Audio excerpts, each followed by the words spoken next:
As speculated, former Mausanram legislator Himalaya Muktan Shangpliang on Wednesday resigned from the Bharatiya Janata Party (BJP).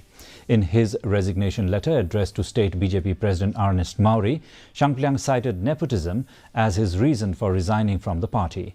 According to him, there were various issues that he had repeatedly raised to the state president which are pertaining to the growth of the party in Meghalaya, particularly in the rural areas, and had suggested steps to be taken.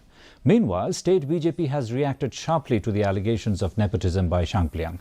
BJP State President Ernest Mauri said it is Shangpliang who was practicing nepotism by requesting the party to appoint his brother in Mausanram Mandal.